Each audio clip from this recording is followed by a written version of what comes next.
धर्मेंद्र देओल वो नाम जो सिर्फ बॉलीवुड की ताकत नहीं था, बल्कि एक ऐसा पेड़ था जिसकी छाया में उनका पूरा परिवार पनपता रहा। लेकिन कहते हैं जब पेड़ गिरता है सबसे पहले उसकी जड़ों में दरारें आती हैं, और ठीक वैसा ही हुआ उस दिन जब सुबह सुबह एक खबर ने पूरे देओल परिवार को हिला डाला। धर्मेंद्र अब इस दुनिया में नहीं रहे। उनके जाने के बाद घर में पसरा सन्नाटा जल्द ही तूफान में बदलने वाला था, क्योंकि असली जंग अब शुरू होने जा रही थी, संपत्ति की जंग। शाम होते ही सभी परिवार वाले धर्मेंद्र साहब के पुराने घर जुहू में इकट्ठे हुए। एक तरफ सनी देओल और बॉबी देओल, दूसरी तरफ हेमा मालिनी और उनके साथ ईशा देओल और अहाना। घर की दीवारों में वो खामोशी थी जिसमें चीखें दब जाती हैं। धर्मेंद्र के कमरे का दरवाजा खुलते ही सबकी निगाहें एक पुरानी लोहे की अलमारी पर टिक गईं, क्योंकि सबको मालूम था कि विरासत के सारे कागज वहीं हैं। लेकिन जैसे ही अलमारी खोली गई, अंदर सिर्फ कुछ जेवर और कपड़े मिले।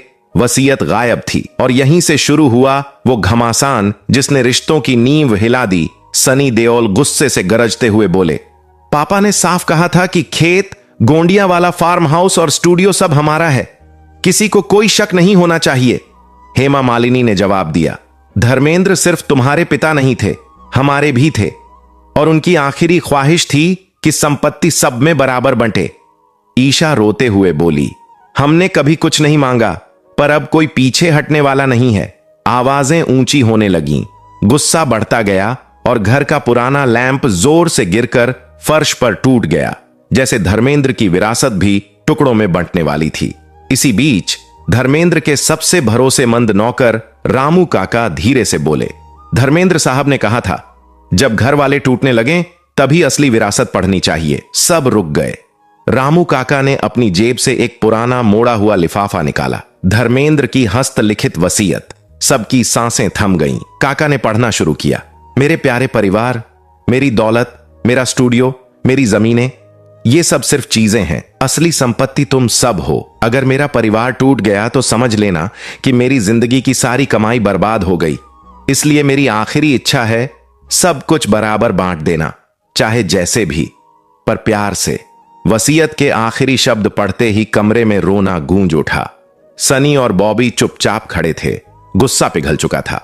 हेमा और प्रकाश कौर की आंखों में सिर्फ आंसू थे। नफरत नहीं। सनी आगे बढ़े, अपनी मां और हेमा दोनों का हाथ पकड़ा और कहा, पापा जीत गए, हम नहीं टूटेंगे। उस पल ऐसा लगा जैसे घर की टूटी हुई चीजें भी खुद को जोड़ने लगी हों। रिश्ते और दिल दोनों मरम्मत होने लगे। वसीयत पढ़ने के बाद पहली बार सबने एक दूसरे से नजर मिलाई और मुस्कुराए, और इस तरह धर्मेंद्र साहब की असली संपत्ति, उनका परिवार, बच गया। क्योंकि पत्थर, जमीन और सोना बंट सकता है, लेकिन दिलों का बंटना वो सबसे बड़ा अपराध होता है। यदि आप चाहें तो मैं इसके उस कमरे की हवा में अब भी घनी चुप्पी तैर रही थी। वो चुप्पी जो पहले गुस्से से भरी थी, मगर अब पछतावे और टूटते दिलों के बोझ से भारी हो चुकी थी। धर्मेंद्र साहब की लिखी आखिरी वसीयत के शब्द मानो दीवारों पर उकेर दिए गए हों, असली संपत्ति तुम सब हो। ये पंक्ति हर एक इंसान के दिल में एक तीर की तरह चुभ रही थी। ऐसा लग रहा था मानो धर्मेंद्र उस कमरे में मौजूद हों, बस कुछ कदम दूर खड़े होकर अपना बिखरा हुआ परिवार फिर से जोड़ने की कोशिश कर रहे हों। सनी देओल की आंखों में लालपन था, लेकिन इस बार गुस्से से नहीं, बल्कि उस दर्द से जो भीतर कहीं बहुत गहरे जमा था। हमेशा मजबूत, हमेशा शांत, हमेशा पिता सा व्यक्तित्व रखने वाला सनी पहली बार खुद को बेहद छोटा महसूस कर रहा था, जैसे वह अपने पिता की उम्मीदों पर खरा नहीं उतर पाया हो। बॉबी ने सनी के कंधे पर हाथ रखा। उसका हाथ कांप रहा था, उसी भाई की तरह जिसने हमेशा सनी को अपनी ताकत माना था, और आज पहली बार उसे कमजोरी में टूटते देखा। उधर हेमा मालिनी रोते रोते कुर्सी पर बैठ चुकी थीं। उनके हाथ कांप रहे थे। आंखें इतनी भर चुकी थीं कि वह साफ देख भी नहीं पा रही थीं। उनके बगल में ईशा और अहाना एक दूसरे को संभाल रही थीं, पर खुद टूट रही थीं। उन्हें याद था कि पिता ने आखिरी बार उनसे क्या कहा था, रिश्ते कभी जीत हार से मत तौलना, और आज वही रिश्ता जीत हार की जमीन पर गिरकर बिखर चुका था। प्रकाश कौर दूर खड़ी थी, चुप, शांत, लेकिन अंदर से टूटी हुई। वो महिला जिसने धर्मेंद्र की जिंदगी का सबसे लंबा हिस्सा जिया, आज सबसे अकेली नजर आ रही थी। उनके चेहरे पर दुख था, मगर कोई शिकायत नहीं। उन्होंने कभी कुछ मांगा नहीं और शायद इसलिए आज भगवान ने उन्हें सबसे ज्यादा दर्द देकर परखा था। कमरे में रखी वो पुरानी घड़ी, जिसकी टिक टिक अब किसी हथौड़े की तरह दिलों पर बज रही थी, अचानक रुकती हुई सी महसूस होने लगी। किसी ने कुछ नहीं कहा, कोई आवाज नहीं, कोई बहस नहीं, कोई सवाल नहीं, बस भारी सांसें और गिरते आंसू। तभी रामू काका, जो अब भी उसी जगह खड़े थे जहां वसीयत पड़ी थी, धीमे से बोले, साहब हमेशा कहते थे एक घर टूटने में कुछ मिनट लगते हैं, लेकिन उसे जोड़ने में पूरी जिंदगी लग जाती है। सबकी नजरें उनकी तरफ उठीं, लेकिन किसी में उन्हें जवाब देने की ताकत नहीं थी। फिर एक पल में सनी आगे बढ़े। उन्होंने जमीन पर गिरे हुए टूटे कांच के टुकड़ों को देखा, जैसे वो परिवार का बिखराव हो।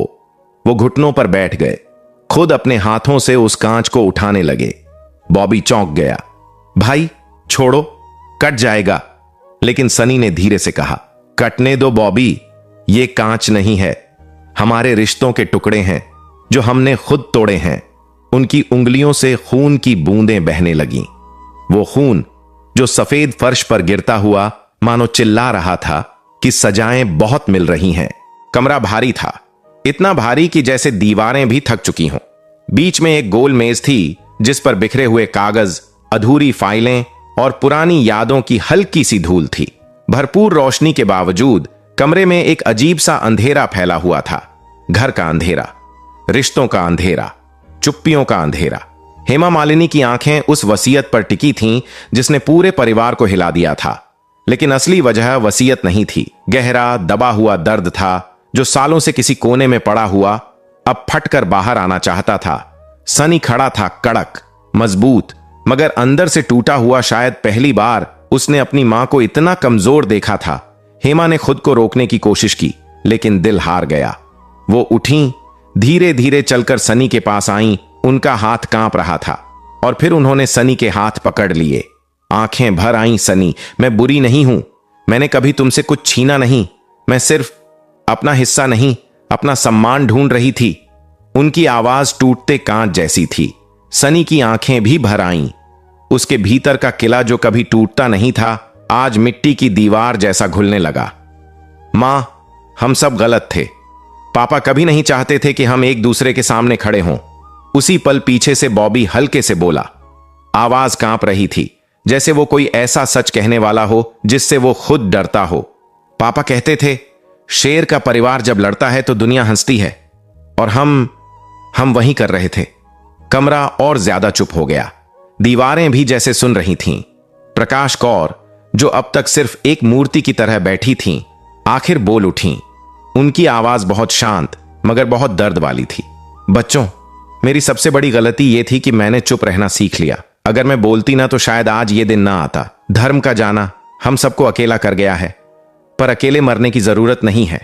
उनकी आवाज किसी मंदिर की घंटी की तरह थी, धीमी मगर सीधी दिल पर लगने वाली। तभी एक हल्की बुजुर्ग सी हवा कमरे में आई, जैसे किसी अदृश्य हाथ ने दरवाजा थोड़ा सा खोला हो। खिड़की के बाहर पत्ते जरा सा हिले और पूरे कमरे में एक अजीब सी अनुभूति भर गई। कुछ पल के लिए सबको लगा जैसे धर्मेंद्र वहीं हो, सबके बीच, मुस्कुराते हुए, अपने परिवार को जोड़ने आए हों। रामू काका, जो घर के साए जैसे थे, धीरे से वसीयत सनी को देते हैं। काका की आंखें लाल थीं, शायद पूरी रात वो भी सो नहीं पाए थे। सनी ने वसीयत उठाई पर पढ़ी नहीं।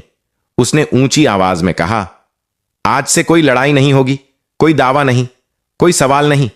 पापा ने कहा है बराबर बांटना तो बंटेगा, लेकिन उससे पहले जो बंट चुका है उसे जोड़ेंगे, रिश्तों को।